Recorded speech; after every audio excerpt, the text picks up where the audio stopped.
एक जंगल में एक शेर रहता था जो बहुत दयालु था। उसके 2 बेटे थे।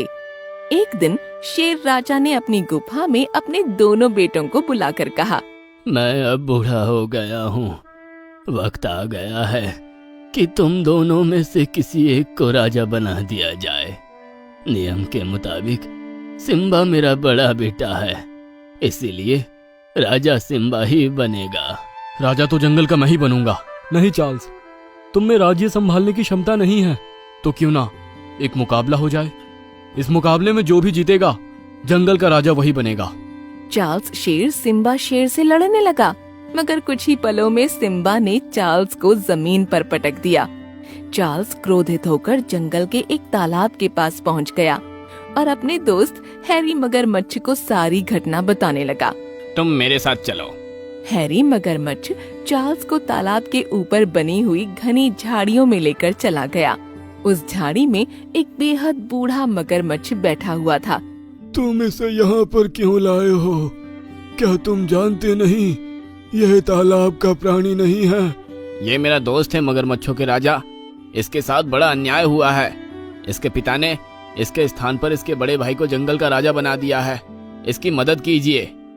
ठीक है, लेकिन राजा बनने के बाद इसको तालाब के बूढ़े मगरमच्छों के लिए भोजन का प्रबंध करना होगा। मुझे आपकी शर्त मंजूर है। चार्ल्स शेर की बात सुनकर बूढ़ा सफेद मगरमच्छ खुश हो गया।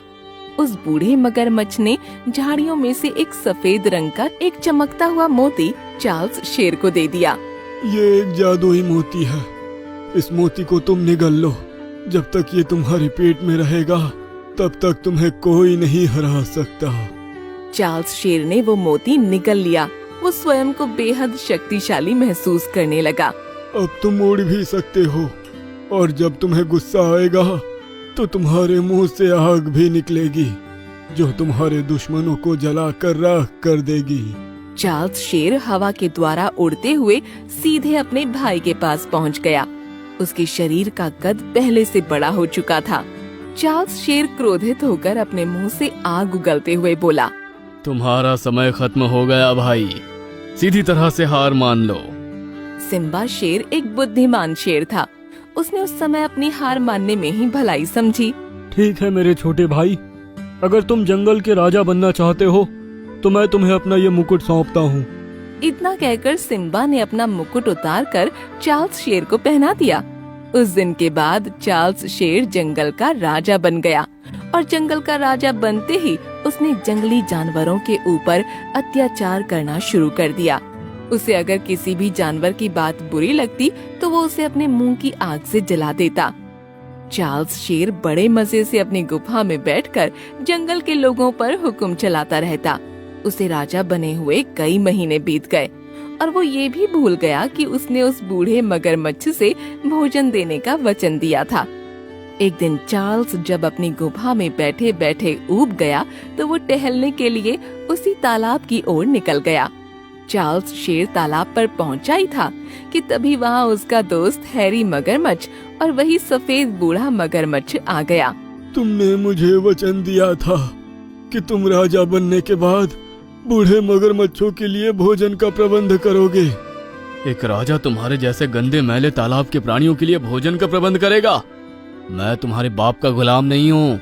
इतना कहकर चार्ल्स शेर उड़ता हुआ वहाँ से चला गया, मगर इस दृश्य को चुपके से उसका भाई सिम्बा बहुत गौर से देख रहा था। वो तुरंत हैरी और उस सफेद मगरमच्छ के पास पहुंचकर बोला, मैंने तुम्हारी और अपने भाई की बातें सुन ली है। मुझे बताओ आखिर उसके शक्तिशाली बनने का रहस्य क्या है? बूढ़े मगरमच्छ ने उदास होकर सारी घटना सिम्बा शेर को बता दी। सिम्बा शेर बहुत गहरी सोच में डूबता हुआ बोला, अब समझा, तो सारा खेल उस जादुई मोती का है जो मेरे छोटे भाई के पेट के अंदर है। इतना बोलकर सिम्बा शेर वहाँ से चला गया। अगले दिन सिम्बा शेर चार्ल्स शेर की गुफा में पहुँच गया और चार्ल्स शेर के सामने हिरण का ताजा ताजा मांस रख दिया। वो जानता था कि उसके छोटे भाई को हिरण का मांस बेहद पसंद था। चार्ल्स शेर हिरण के मांस पर टूट पड़ा, मगर हिरण का मांस खाने के कुछ ही देर के बाद चार्ल्स शेर को बुरी तरह से उल्टियां होने लगीं। अचानक वही मोती उसकी उल्टी में से निकलकर बाहर आ गया। सिम्बा शेर ने उस मोती को तुरंत तोड़ दिया।